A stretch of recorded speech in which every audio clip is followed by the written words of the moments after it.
Welcome to DAK doc digitals. నేను మీ అశోక్ కుమార్ డబ్కోట. మీరు కనుక నా ఛానల్ ఫస్ట్ టైం చూస్తే ఖచ్చితంగా సబ్స్క్రైబ్ చేసుకుని లైక్స్ చేసి షేర్ చేసి మన పై కమ్యూనిటీ యూజర్ డెవలప్ అవ్వడం చూడండి. నేను క్రిప్టో లవర్ని, మీరు కూడా క్రిప్టో లవర్ అయితే ఖచ్చితంగా ఛానల్ సబ్స్క్రైబ్ చేసుకొని మన కమ్యూనిటీ డెవలప్మెంట్ చేసుకోవడానికి మీరు ఖచ్చితంగా ముందుకు వస్తారని కోరుకుంటున్నాను. ఓకే, మనం టాపిక్లోకి వెళ్దాం. నాకు చాలా కాల్స్ వస్తాయండి 9th స్టెప్ కంప్లీట్ అవ్వలేదని. సో మీరు ఎవరు కంగారు పడవసరం లేదు. ఎందుకంటే 9th స్టెప్ అనేది మన చేతిలో లేదు, పై నెట్వర్క్ చేతిలో ఉంది. మీరు కనుక 7th స్టెప్ అంటే కేవైసీ సబ్మిట్ చేసి 8th స్టెప్ అనేది గ్రీన్లో వచ్చిందనుకోండి. 8th స్టెప్ అనేది గ్రీన్లో వస్తే ఆటోమేటిక్గా అది కంప్లీట్ చేయాల్సిన బాధ్యత పై నెట్వర్క్ కంపెనీ మీద ఆధారపడి ఉంటుంది. సో మీరు అనేది కంగారు పడవద్దు. అలాగే కొత్త యూజర్స్ వచ్చారు, మనకి లాస్ట్ 2 వీక్స్లో వచ్చారు. సుమారు దగ్గర 14 లక్షల యూజర్స్ వచ్చారు. సో వాళ్ళు చాలామంది అడుగుతున్నారు నాకు, సార్ మేము కొత్తగా వచ్చాం, కేవైసీకి అప్లై చేయడానికి మాకు అవ్వట్లేదు, 30 మైనింగ్ సెక్షన్స్ అడుగుతుంది, నెక్స్ట్ 30 కాయిన్స్ ఉండాలి అంటున్నారు కదా. మాకు 30 కాయిన్స్ లేవు, 30 మైనింగ్ సెక్షన్ లేదు సార్, ఏంటి సార్ మా పరిస్థితి అని అడుగుతున్నారు. సో మీ అందరి కోసం కూడా ఖచ్చితంగా ఒక ఆప్షన్ అనేది ఉంటుంది. పై యూజర్స్ అనేది ఎప్పుడు వదులుకోదు. ఎందుకంటే క్రిప్టో ఎలా ఉంటుందంటే కమ్యూనిటీ బేస్ మీద ఉంటుంది.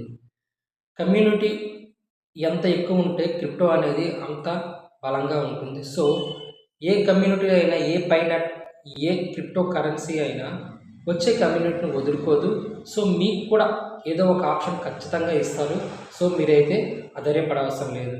ఇంకా పాత వాళ్ళు చాలామంది 7th స్టెప్ కేవైసీ సబ్మిట్ చేసిన తర్వాత 8th స్టెప్ అనేది గ్రీన్గా వచ్చేస్తుంది. గ్రీన్గా వచ్చేసిన తర్వాత 9th స్టెప్ అనేది మైగ్రేట్ టు మెయిన్ నెట్ అని ఆరెంజ్ కలర్లో వస్తుంది. మీరైతే అస్సలు గాబరపడ అవసరం లేదు. మీరు ఖచ్చితంగా మీ కేవైసీ అనేది కంప్లీట్ అవుతుంది. దాని గురించి 10 సార్లు కాల్ చేయవసరం లేదు. ఇంకా మీరు మాట్లాడాలనుకుంటే ఖచ్చితంగా నా నెంబర్ డిస్క్రిప్షన్లో ఇస్తాను, మీరు కాల్ చేయండి. మీకైతే ఈ ఇన్ఫర్మేషన్ యూజ్ఫుల్ ఖచ్చితంగా అవుతుందని నేనైతే అనుకుంటున్నాను. సో మీరైతే తొందరపడకుండా, గాబరపడకుండా వీలైనంత వరకు ఇంతవరకు మీరు ఎలాగైతే రెఫరల్ చేసుకుని పాయింట్స్ ఎర్న్ చేసుకున్నారో మీరు ఆ విధంగానే చేసుకోండి. అలాగే మీ కింద ఎవరైతే రెఫరల్ ఇచ్చారో, ఎవరికైతే మీరు రెఫరల్ ఇచ్చారో వాళ్ళని కేవైసీ చేయించే బాధ్యత మీదే.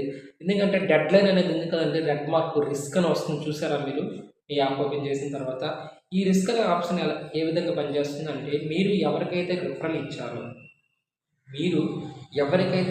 ఇచ్చారో వాళ్ళని కేవైసీ చేసుకుని ఉంటున్నారు. వాళ్ళు కనుక కేవైసీ చేసుకోకపోతే మీకు వాళ్ళ నుంచి వచ్చిన రెఫరల్ పాయింట్ అలాగే మైనింగ్ బోనస్ ఈ రెండు కూడా బాగా అయ్యే అవకాశం ఉందని అంటున్నారు. సో చూద్దాం, మనం వెయిట్ చేయడం తప్ప ఇంకేమీ లేదు. నాకు తెలిసి అయితే ఈ డెడ్ లైన్ అనేది January 31 అంటున్నారు, కానీ ఇంకా మెయిన్ నెట్ లాంచ్ అవ్వడానికి ఇంకొక 2 నెలలు ఉంది. కాబట్టి ఖచ్చితంగా ఈ కేవైసీ సబ్మిట్ చేయడానికి ఖచ్చితంగా డేట్ అనేది పెంచుతారని నేనైతే అనుకుంటున్నాను. సో ఏది ఏమైనా మీ కేవైసీ అనేది సబ్మిట్ చేశాక ఏప్రిల్ ఎలా అవుతుంది, ఎప్పుడు అవుతుంది అనే విధానం కోసం వెయిట్ చూడడం తప్ప ఇంకా చేసేది ఏమీ లేదు. సో మీరైతే మిస్ చేసుకోకుండా ఇంతవరకు ఎలాగైతే చేశారో ఆ విధంగానే చేసుకోండి. అలాగే ఈ ఇన్ఫర్మేషన్ మీకు యూజ్ అయితే, నెక్స్ట్ మీకు యూజ్ అనిపిస్తే మళ్ళీ మీ కింద ఉన్న వాళ్ళు చాలామంది చాలా డౌట్లతో, చాలా అపోహలతో ఉంటారు, వాళ్ళకి వీడియో షేర్ చేసి వాళ్ళు కొద్దిగా ఆత్మస్థైర్యం నింపి వాళ్ళు ఎప్పటిలాగా వర్క్ చేసుకున్నట్టు చూడండి. ఎందుకంటే మీ రెఫరల్లో ఉన్న వాళ్ళు వర్క్ చేస్తే మీకు చాలా ఒక బోనస్ లాగా ఉంటుంది. సో మీకు ఇన్ఫర్మేషన్ అనేది యూజ్ అయిందని నేను అనుకుంటాను. అలాగే ఇంతవరకు మన ఛానల్ ఎవరైతే సబ్స్క్రైబ్ చేసుకోలేదో ఖచ్చితంగా సబ్స్క్రైబ్ చేసి, షేర్ చేసి, లైక్ చేయండి. నేను మీ అశోక్ కుమార్ డబ్కోట.